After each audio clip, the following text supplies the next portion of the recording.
잠깐 기도하시겠습니다. 아버지 하나님 감사합니다. 주님의 말씀이 저희에게 늘 기쁨을 주지만 또한 동시에 너무나 중요한 말씀이고 저희의 마음에 크게 무게감이 있는 말씀이기에 참 저희의 마음이 무겁기도 합니다. 하지만 저희의 생명을 위한 주님의 구원의 말씀이오니 저희가 말씀을 이해하고 받아들이고 믿고 순종할 수 있도록 하나님께서 저희의 마음을 열어주시고 저희에게 계시의 빛을 밝게 비추어 주시기를 원합니다. 그래서 뭐든지 제가 다 함께 주님의 말씀을 따라 그렇게 저희의 삶을 걸어갈 수 있도록 하나님 저희를 인도하여 주십시오. 예수님의 이름으로 기도합니다. 아멘. 네, 제가 먼저 읽겠습니다. 하나님의 말씀입니다. 무리와 제자들을 불러 이르시되 누구든지 나를 따라오려거든 자기를 부인하고 자기 십자가를 지고 나를 따를 것이니라. 누구든지 자기 목숨을 구원하고자 하면 잃을 것이요 누구든지 나와 복음을 위하여 자기 목숨을 잃으면 구원하리라. 사람이 만일 온 천하를 얻고도 자기 목숨을 잃으면 무엇이 유익하리요? 사람이 무엇을 주고 자기 목숨과 바꾸겠느냐? 누구든지 이 음란하고 죄 많은 세대에서 나와 내 말을 부끄러워하면 인자도 아버지의 영광으로 거룩한 천사들과 함께 올 때에 그 사람을 부끄러워하리라. 아멘. 네, 이제 베드로에게 십자가와 부활에 대해서 이렇게 말씀하시자 베드로가 막 거의 예수님 멱살을 잡을 뻔했죠. 이처럼 우리가 주님을 알고 믿고 주님을 따르면서도 신약 성경의 사도들의 말씀과 같이 십자가의 원수가 될 수 있다. 이런 생각을 하면 참 두려운 일이라고 생각합니다. 오늘 말씀은 바로 이어지는 말씀이죠. 지난번 십자가와 부활과 관련된 말씀은 누구에게 하시는 말씀이었습니까? 예수님의 제자들에게 어떻게 보면 은밀하게 하시는 말씀이었습니다. 그래서 항상 이런 말씀을 하실 때는 아무에게도 말하지 말라. 이런 식으로 좀 비밀스럽게 숨기시면서 말씀하셨는데 십자가와 부활에 대한 말씀도 그러했습니다. 보면 이 마가복음의 9장에도 나오고요. 10장에도 나오고 십자가와 부활에 대해서 주님의 제자들에게만 은밀하게 말씀하시는 장면을 봅니다. 제자들이 끝까지 이 예수님의 말씀을 깊이 이해할 수는 없었던 것 같습니다. 그래서 예수님께서 그런 말씀을 하시자마자 막 두려워하는 모습도 보고 그래서 뭔가 도저히 이해가 안 가지만 예수님께 십자가와 부활에 대해서 묻기도 두려워하는 장면을 우리가 마가복음을 통해서 볼 수 있습니다. 아마도 제자들은 주님께서 실제로 말씀대로 십자가에서 죽으시고 부활하고 나서야 아마 이 십자가의 비밀을 조금 이해할 수 있지 않겠느냐 그런 생각을 우리도 하게 되죠. 어떻게 보면 저와 여러분도 마찬가지입니다. 우리의 신앙의 삶을 하나의 그림처럼 그린다면 우리가 주님의 십자가와 부활 그 영광과 비밀을 알아가는 과정이 아닐까 그렇게 생각하면 딱 맞는 것 같습니다. 지금 우리가 알고 있지만 더 알아가야 하는 것입니다. 그래서 사도 바울도 내가 믿고 알지만 더 알기를 원한다. 이런 자세를 계속 성도들에게 밝혀왔던 것을 우리도 보고 있죠. 그래서 우리가 때로 예수님의 십자가와 부활을 믿으면서도 때로 베드로처럼 그 반대편에 서서 말하고 행동할 수가 있다. 이런 생각을 우리가 항상 하면서 살아야 할 것 같습니다. 오늘은 그 제자들에게만 하시는 말씀이 아닙니다. 여기 보면 34절 첫 절에 보면 무리와 제자들을 불러 이르시되 이제 제자들이 있는 가운데서 무리를 불러서 예수님께서 말씀하셨습니다. 그래서 그 초대교회 신자들이 받아들이기에는 이게 12사도들뿐만 아니라 우리들에게도 하시는 말씀이구나. 이렇게 아마 받아들였을 것으로 그렇게 우리가 생각할 수가 있겠죠. 자, 한번 생각해 보십시오. 우리가 주님을 따라라, 주님을 믿어라, 우리가 그렇게 살아야 한다, 그래야 구원받는다, 그렇게 전도하고 우리 지체들 간에도 그런 말씀을 많이 나누지 않습니까? 주님을 믿으라 권면하고 주님의 뒤를 우리가 따라가야 된다. 딴 길로 가지 말고 우리가 좁은 길 걸어야 한다. 이렇게 서로 권면하고 격려하지 않겠습니까? 그러면 한번 우리 머릿속에 주님을 따른다는 게 무엇인지 상상할 수가 있습니다. 뭔가 생각을 하고 있는 것이겠죠. 한번 생각해 보십시오. 한 사람이 주님을 믿고 주님을 따른다는 것이 무엇을 의미할까요? 오늘 주님께서 우리에게 떡 부러지게 말씀해 주십니다. 뭐라고 말씀해 주십니까? 누구든지 나를 따라오려거든 자기를 부인하고 자기 십자가를 지고 나를 따를 것이니라. 뭔가 빠져나갈 구석이 없습니다. 제자들에게만 은밀히 하신 말씀도 아니고 무리들까지 불러서 하신 말씀이기에 저와 여러분을 비롯해서 예수 믿는 자나 예수 믿지 않는 자, 그리고 이제 막 믿음을 가지기 시작한 자, 믿음이 무엇인지 알지도 못하고 예수님을 믿는 것이 마냥 좋은 것이겠지, 이런 생각을 가지고 교회에 나오는 아직도 믿음이 연약한 어린 신자에 이르기까지 예수님은 똑부러지게 말씀하시는 것이죠. 나를 따른다는 것은, 나를 믿는다는 것은 자기를 부인하는 것이다. 자기 십자가를 지고 나를 따라오는 것이다. 이렇게 너무나 분명하게 이렇게 말씀하시죠. 그래서 자기를 부인한다. 우리가 그런 말을 흔히 자주 하게 되죠. 설교를 많이 듣고 또 어떻게 보면 우리가 말씀을 읽을 때마다 관련된 말씀이 많아서 내가 나를 부인해야 되겠다. 이렇게 결심도 많이 하게 됩니다. 공동번역 개정을 보니까 좀 자기를 부인한다, 이 말을 약간 다른 결로 번역하고 있는 것 같습니다. 참 의미가 있는 것 같습니다. 여기 보면 자기를 버리고 자기를 버린다. 십자가를 지는 것과 좀 더 관련이 있지 않는가, 그런 생각을 해봅니다. 자기를 버린다. 이것이 무슨 의미인지 우리가 참 묵상하는 것이 중요할 것 같습니다. 여기 보면 새로 소개했던 새 한글 버전을 보니까 이렇게 번역하고 있어요. 좀 더, 제 같은 경우는 조금 더 제 마음에 와닿는 것 같은데요. 여러분은 어떠십니까? 자기를 부인한다는 것을 이렇게 번역하였네요.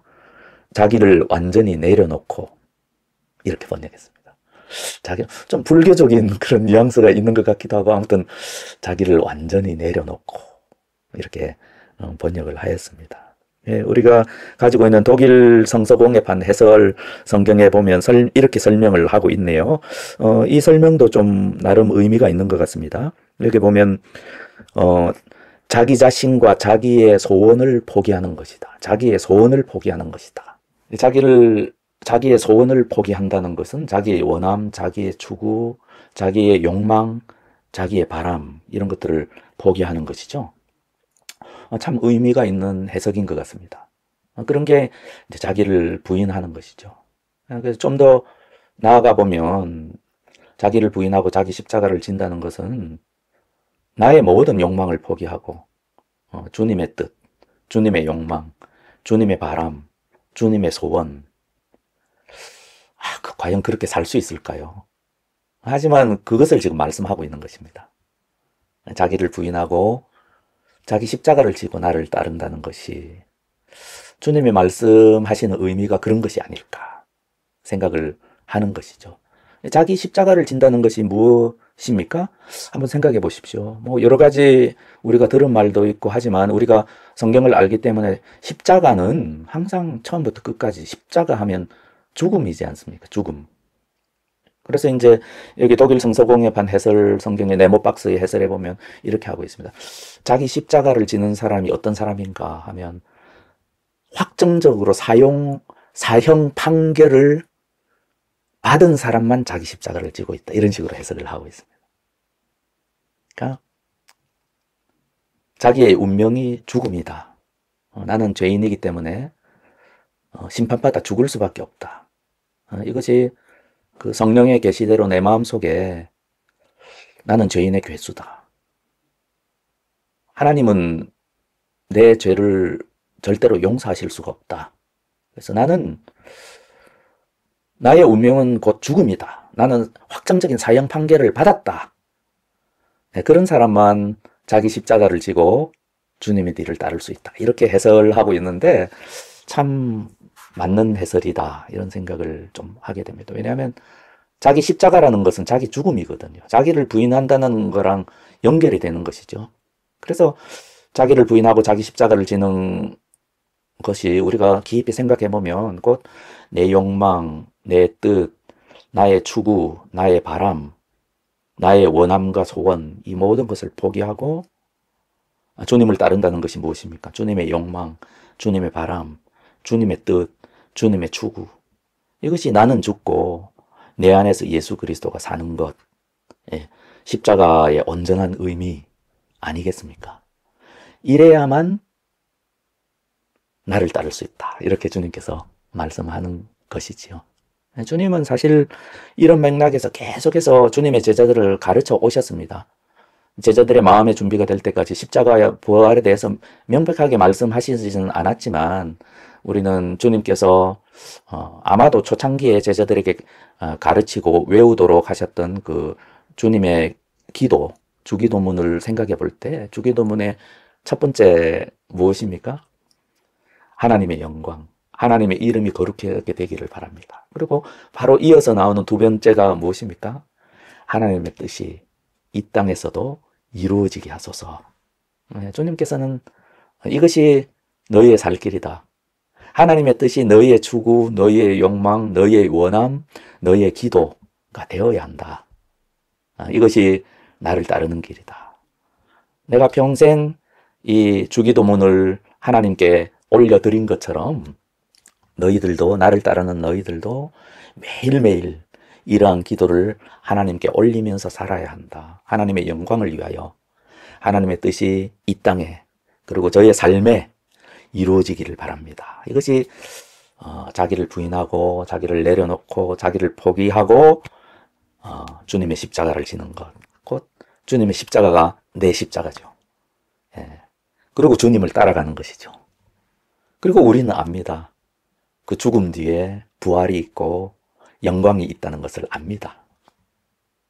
이것이 주님의 가르치심이었고 사도들의 가르침이었습니다. 사도들도 이 사도 바울의 십자가에 대한 가르침에 대해서는 우리가 잘 알고 있지만 베드로 사도도 마찬가지입니다. 고난받는 성도들을 향해서 베드로 사도가 이렇게 말하고 있습니다. 베드로전서 2장 21절 이를 위하여 너희가 부르심을 받았으니 그리스도도 너희를 위하여 고난을 받으사 너희에게 본을 끼쳐 그 자취를 따라오게 하려 하셨느니라.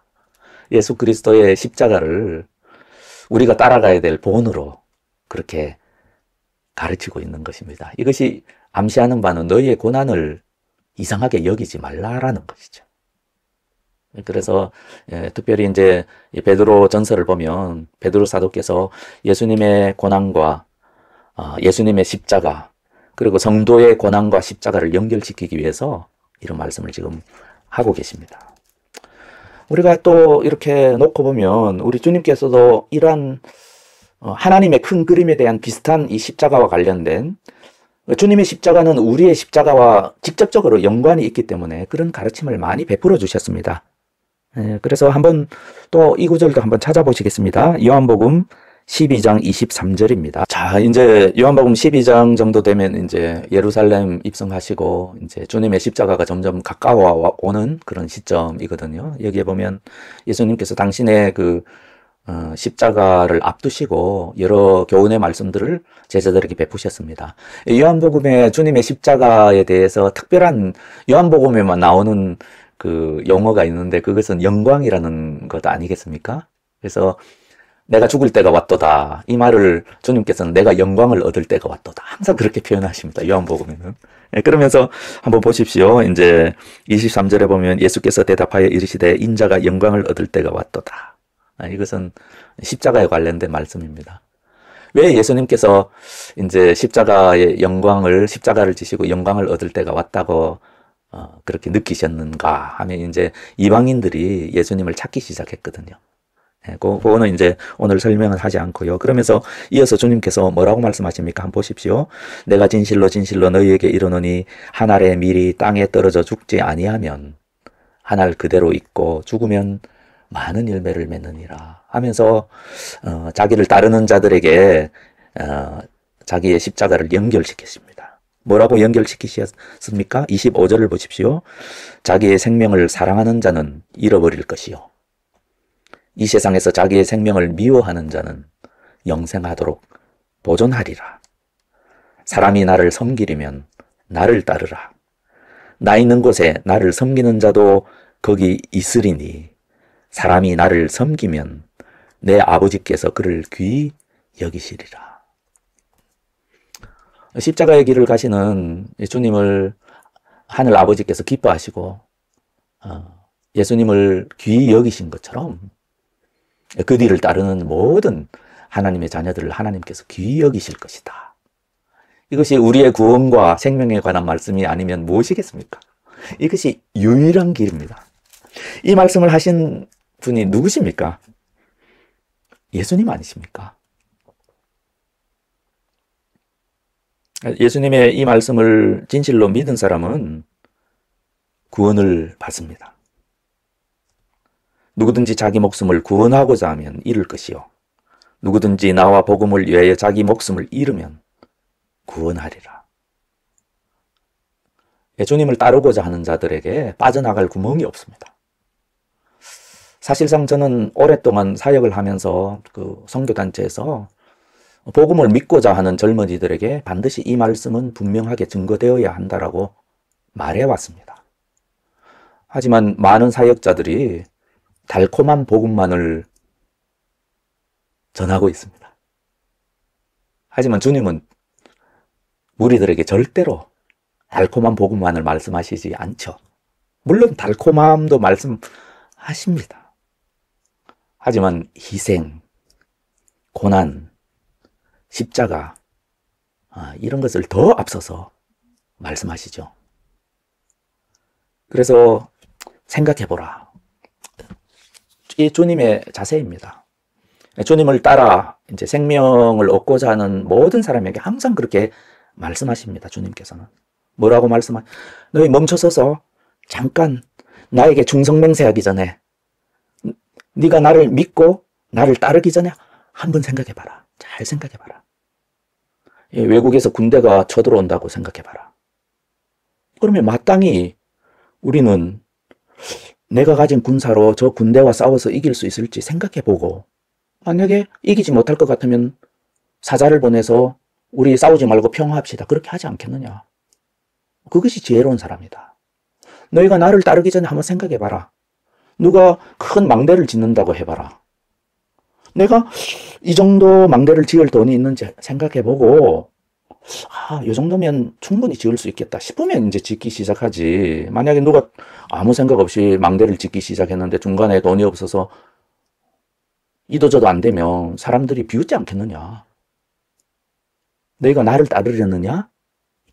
그렇다면 내가 나를 따르려는 너희가 내가 너희에게 요구하는 그 요구가 무엇인지 한번 생각해봐라. 이런 식으로 항상 말씀하십니다.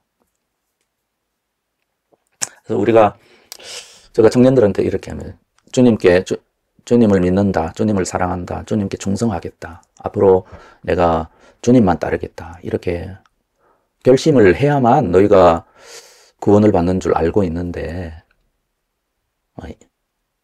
그 대가도 한번 생각해봐라. 이렇게 항상 이야기를 했었습니다.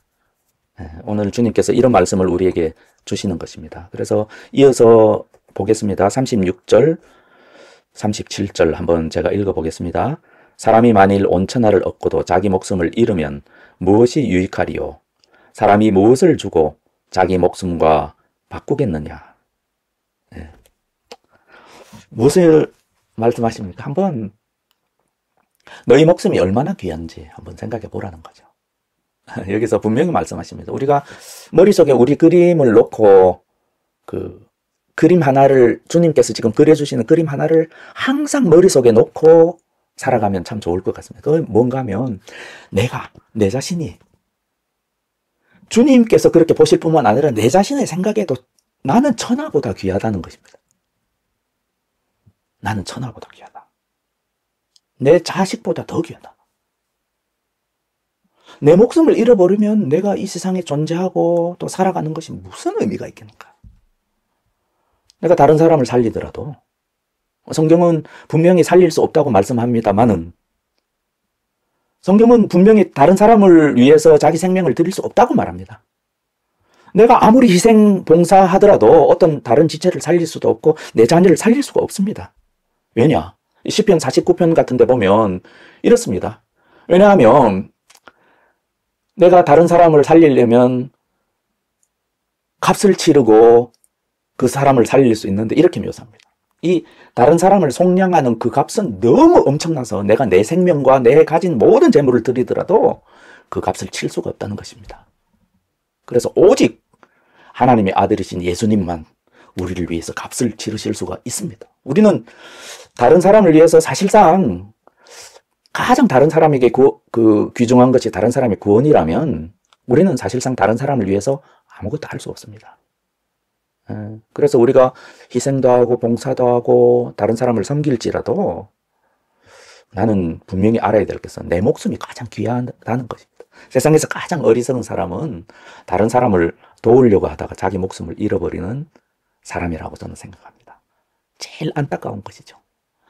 내 목숨이 귀중함을 알고 영생을 얻기 위해서 이렇게도 해보고 저렇게도 해보고 이렇게 생각도 해보고 저렇게 생각도 해보고 그것은 참 좋은 일입니다만은 다른 사람 생각만 하고 다른 사람 살릴 생각만 하고 자기 목숨은 잃어버릴 위험성에 처해 있다. 자기의 생명의 불꽃은 꺼져가고 있다는 것을 알지 못하는 그런 사람이 가장 세상에서 불쌍한 사람이다.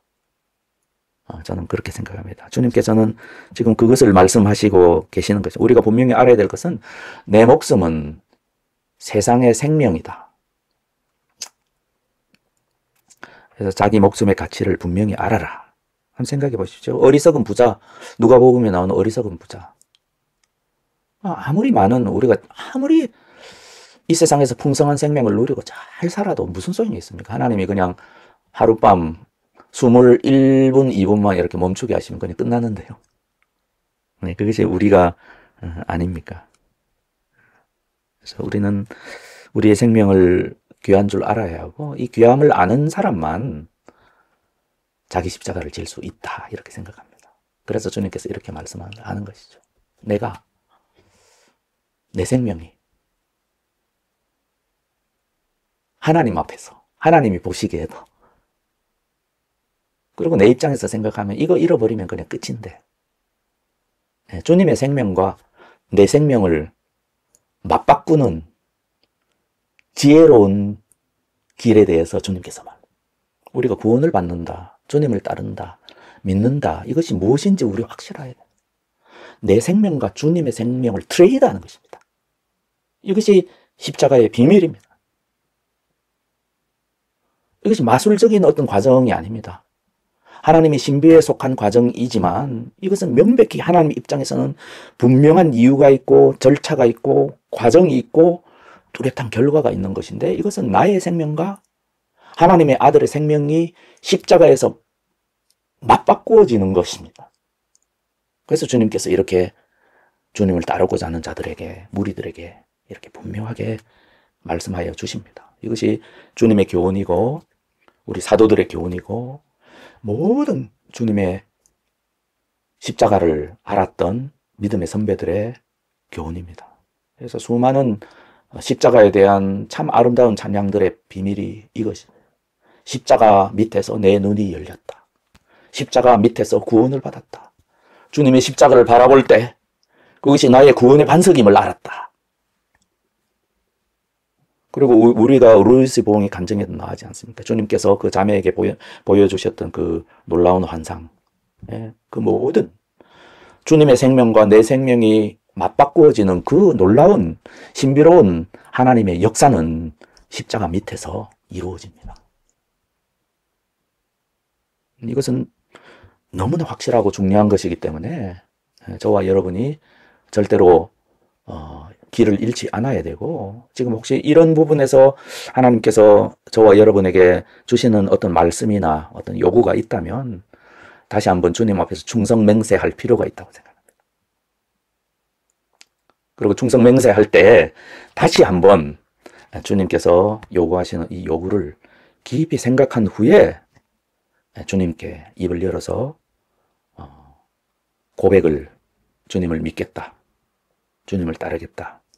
그런 고백을 새롭게 할 필요가 있다. 이렇게 생각을 합니다. 마지막 절입니다.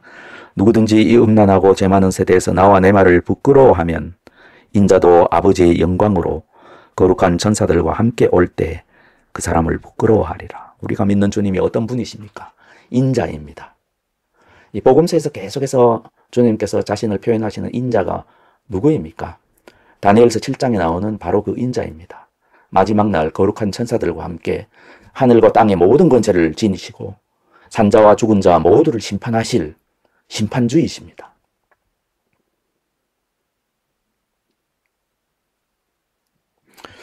심판하실 심판주께서 심판을 받아야만 할 저와 여러분을 위해서 하나님의 심판을 받으셨습니다. 이것이 십자가의 비밀입니다.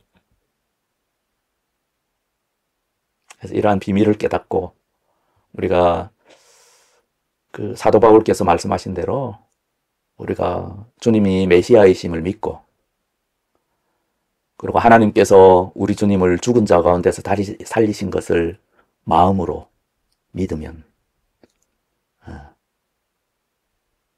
그것에만 유일한 구원의 길이 있는 것입니다. 그래서 다시금 날마다 누가복음에는 날마다 자기 십자가를 지라고 했잖아요. 이게 특별한 의미가 있죠. 그래서 날마다 자기 십자가를 지고 주님을 따르는, 그래서 이 길에서 벗어나자마자 날마다 다시 돌이켜서 새롭게 하고 자기를 부인하고 또 주님을 따르는, 그렇게 저와 여러분이 따라갈 때 십자가의 부끄러움, 여기 부끄러움을 말씀하시지 않습니까? 내 말을 부끄러워하면 인자도 부끄러워하리라. 주님께서는 십자가의 부끄러움을 참으셨습니다. 왜 참으셨습니까? 그 뒤에 있는 영광과 기쁨을 아셨기 때문이다. 그것이 히브리서 말씀 아닙니까? 우리도 주님의 뒤를 따르는, 그래서 우리 삶에는 십자가의 고난과 주님의 기쁨이 공존하는 그러한 삶이 되는 것이죠. 그런 축복이, 구원이, 영생이 보장된 저와 여러분이 되기를 우리 구주 예수님의 이름으로 기원합니다. 예, 다 함께 한 3분간 기도하시겠습니다.